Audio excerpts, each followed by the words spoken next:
옛날에 논두렁 시계. 네. 그러니까 언론이 이제 그리고 검찰이 이야기하고 싶은 것들은 망신을 주는 거잖아요. 네. 뭐 조국 사건도 조국 대표에 관련된 것도 그렇고 이재명 대표에 관련된 것도 그렇고 사건의 본질에 대해서 벗어나서 사안에 대한 이야기를 계속 흘리면서 사건 본질을 호도하고 있는 게 사실인데 그렇다면 이 사건의 본질은 뭐라고 생각하십니까? 윤석열 대통령 또는 윤석열 정권에서 문재인을 죽이겠다고 결심했다고 저는 보는 거죠. 이 사안의 본질은 윤석열 정권이 문재인, 김정숙을 죽이겠다라고 결심해서 출발한 거라고 저는 보는 거예요. 거기까지 간다. 그것이에요. 그 외엔 다른 게 없어요. 범죄 사실을 우연찮게 확인해서 이것을 추적해서 자 수사하고 그 결과로 사법 처리를 하자라는 것으로 저는 보지 않아요. 제가 자유롭게 평론할 수 있는 것은 이 사안의 본질이 뭐냐? 윤석열 정권은 마음을 먹으면 문재인조차도 죽일 수 있다.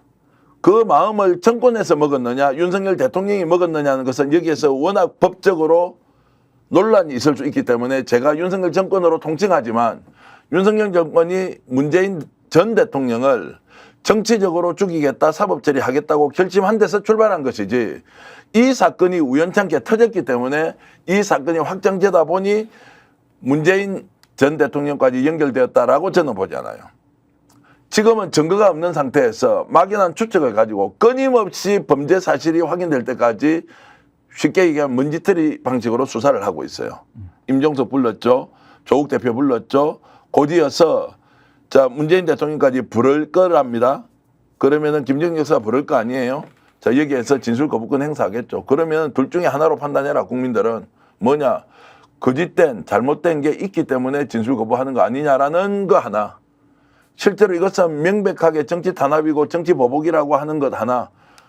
어떤 게 선택되더라도 윤석열 정권 손해볼 게 없죠. 자 이재명 당대표 민주당 대표에 대한 수사도 비슷한 맥락이다. 저 사람은 윤석열 정권이 결심했기 때문에 결국 사법 처리까지 가야 된다. 그 이상 이하도 아니다. 이것을 제대로 깨닫지 못하고 문재인 전 대통령 부부가 이 문제를 멀찍이서 쳐다보고 있으면서 당사자들은 우라통이 터질 건데 아무런 행동을 하지 않아요. 이러지도 저러지도 못해. 측근 그룹이라고 하는 친문 인사들이 나와서 이것은 아니다. 즉 탄압이다. 이런 거 하잖아요. 얼마나 이것을 낭만적으로 봤느냐. 윤석열 정권을 탄생시킨 그것이 옳든 그러든 문재인 전 대통령이 엄청난 언덕을 입었기 때문에 어떤 경우에도 문재인 전 대통령 건드리지 않겠다라고 생각했던 친문 또는 지금 현재 국회의원 하고 있는 분들 저희들이 일관되게 이야기했던 것. 문재인 정권은 윤석열이라는 사람의 본질을 몰라서 착오했다. 실책했다라는 전제에 윤석열 정권이 가지고 있는 본질을 확인한 순간부터 어떻게 해야 하느냐. 우리하고 과거에 좋은 인연이 있으니까 우리까지 오지 않겠다라고 하는 그 정말로 현실에 맞지 않은 판단 때문에 결국에는 윤석열 정권이 가지고 있는 속성이 뭔지 지금 확인하고 있지 않습니까? 문재인조차 죽일 수 있다는 거예요. 그거 죽이고 있잖아요. 그거 목격하면서 이거 정치보복이다 탄압이다 라고 지금 이야기할 게 아니라 지금 이 시점이 오기 전까지 윤석열 정권이 어떤 본질적 속성을 가지고 있는지 수없이 많은 이야기할 때 그들은 발을 빼고 침묵하고 뒤에 숨어 있었죠. 설마 그렇겠나라고 생각했잖아요. 지금 이 순간에도 이런 탄압을 분명하게 타겟을 정해서 문재인을 죽이는 것이라고 가고 있는 이 상황에서도 여전히 설마 생각하면서 용기 없이 뒤에 숨어가지고 탄압하지 마라고 하는 이 행태를 버리지 않는 이상은 이 문제 해결이 안 된다. 그러면 일단 그럼 어떻게 할 것이냐죠. 그러니까 문재인 대통령도 그렇고 그리고 친문 그룹도 그렇고 그리고 야당 뭐 지지자들도 그렇고 보통 이제 이런 사건이 기소가 되거나 막 이렇게 쭉 밀고 들어오면 검찰이 밀고 들어오면 두 가지로 나뉘죠. 좋은 변호사를 써서 조용히 있다가 법리적으로 잘 해결하는 것 아니면 맨 앞에서 싸우는 겁니다. 이 두 가지 중에 하나인데 어떻게 가셔야 된다고 보십니까? 제가 오늘 전략이라는 프로그램에서 이 말씀을 드리는 것은 전자의 좋은 변호사 선임해서 법리적으로 잘 다퉈보세요라고 하면 전략에서 얘기할 필요가 없죠.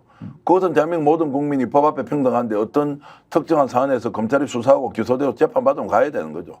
그 이야기가 아니라 지금 이 문제가 본질적으로 정치 탄압이고 정치 보복이라고 생각하면 어떤 방식으로 싸울 것이냐?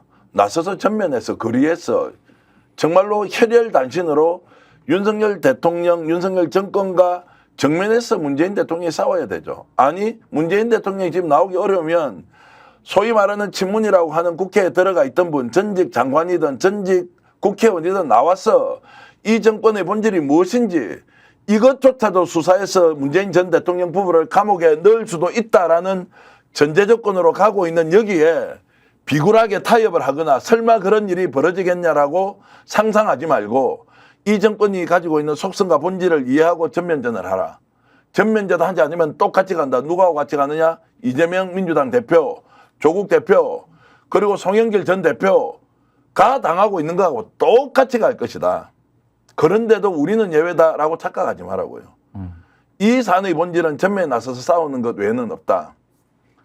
조금 더 과거로 되돌아가서 제가 들었던 이야기는 이재명을 어떤 식으로든 이 정권에서는 감옥에 쳐넣겠다는 이야기를 현직 자치단체장, 전직 자치단체장이 있는 자리에서 누군가 이야기를 반드시 저 사람은 감옥에 넣는다.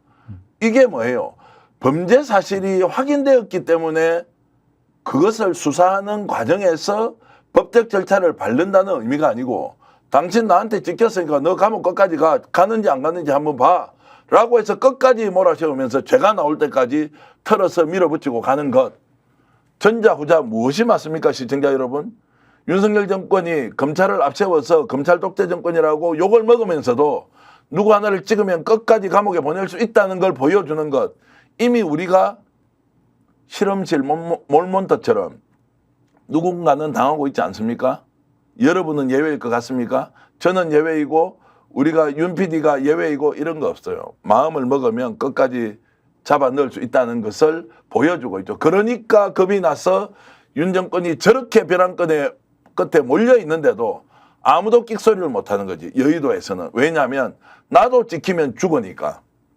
그걸 대표적으로 보여주니까 정권의 유지 기반이 검찰이 법을 사유화하고 특정인을 위해서 죽이기도 하고 살리기도 하는 이 과정이 이미 우리한테 보여주는 현실 아닌가요? 그래서 저는 윤석열 정권이 어떤 식으로든 문재인 전 대통령을 죽이는 것을 보여줌으로써 이게 결판이 나는 것이다. 그래서 그것은 이미 드러났으니까 이제 문재인 전 대통령이 이 부분을 어떻게 할 건지 아니면 문재인 전 대통령의 측근들 있잖아요. 이 사람들이 빨리 나와서 얘기해야 한다. 약간 안일하게 보는 분들도 계세요. 그러니까 모 방송에서 그런 얘기가 있었습니다. 이 수사는 그 친문 지지자들과 친명 지지자들과의 일정 정도 지금 이렇게 약간의 의견 차이 이런 것들 굉장히 있잖아요. 뭐 커뮤니티 이런 데에서 이런 분들을 조장하기 위한 것이다라고 안일하게 보는 부분이 있거든요. 그 부분에 대해서는 어떻게 생각하십니까? 의견이야 있을 수 있는데 이 사안을 출구 또는 해법 또는 대응 전략 또는 전술을 세울 때는 이 사안이 가지고 있는 본질이 무엇인지를 봐야 되잖아요. 그러면 예를 들어 친명과 친문을 갈라치기 하는 데서 검찰이 지금 나서서 은거슬쩍 던지고 친명이니 친문이 각기 다른 소리를 한다. 이것은 의견으로 존재할 수 있으나 저는 본질에서 매우 멀어져 있는 접근이라고 봐요. 윤석열 대통령, 정치인 윤석열은 본인이 마음을 먹으면 무엇이든 할 수 있다는 것을 이미 검찰총장 시절부터 그것을 우리가 착오하고 봤던 아니면 본질을 우리가 아예 모르고 있었건 자 그걸 계속 증명해 줬어요.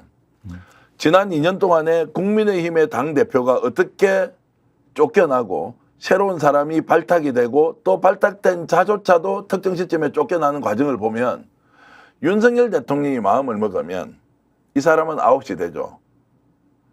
자, 그 과정이 계속 이어져 왔는데 우리는 5번이든 10번이든 그 광경을 목격했어요. 지금도 이 사안의 본질은 뭐냐. 윤석열 대통령이 마음을 먹이면 살릴 수도 있고 죽일 수도 있어요. 윤석열 대통령이 응급실에 아무 문제 없다고 판단하면 그때부터 응급실에 문제가 없어지는 거고요. 그런데 그것이 국민의 생활과 직결되니까 야 이거 아니야라고 주장하는 것이 진보 쪽에서 나오는 것이 아니라 보수 쪽에서도 격앙된 분위기로 나오는데도 그것이 아니라고 아무도 이야기를 하지 못해요. 그것은 좋게 얘기하면 자기 확신이 과잉이고요. 나쁘게 얘기하면 확정 편향적 이런 방식을 갖고 있는 사람이죠. 그러면 검찰 수사에 대해서도 우리가 이걸 어떻게 봐야 되나? 윤석열 대통령한테 찍혔다. 그래서 이 사람은 죽여야 돼라고 검사들이 생각하면 그 사람은 그때부터 그 길로 가거나 아니면 끝까지 싸우거나 결국에는 재판장에 서서 구명을 받거나 본인이 무죄를 입증하거나 어떻게나 이것은 법리적인 접근과 수사와 처리와 판단이 아니라는 거예요.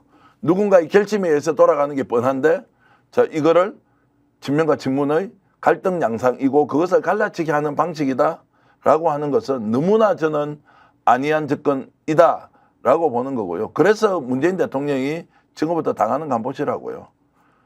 이재명 대표의 처지가 똑같이 될 가능성이 있어요. 그러니까 제가 볼 때는 공동정상에 대해서 다 같이 하나가 될 것 같다는 저는 생각이 드는데요.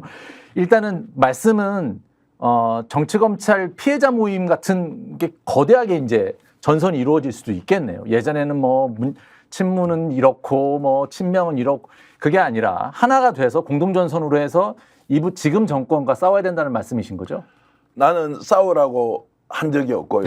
싸울지 말지는 각자가 피해자이면 연합을 하든 협력을 하든 아니면 공동대응을 하든 그것은 이 사건의 당사자들이 각자 알아서 선택해야 될 부분인데 싸우고 말고의 문제가 아니라 지금 문재인 전 대통령과 관련된 문제가 이렇게 피의사실 공표 방식으로 나오는데도 이 사안을 바라보는 사람들이 너무나 안이하게 인식을 하고 있는 것 같다는 거예요.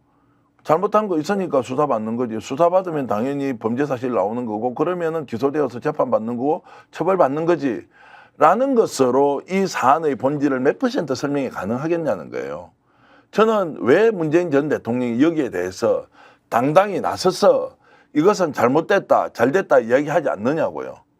이것을 여전히 정치적 협상이나 또는 뭔가의 양해가 될 만한 사안으로 착오하는 것은 아니냐.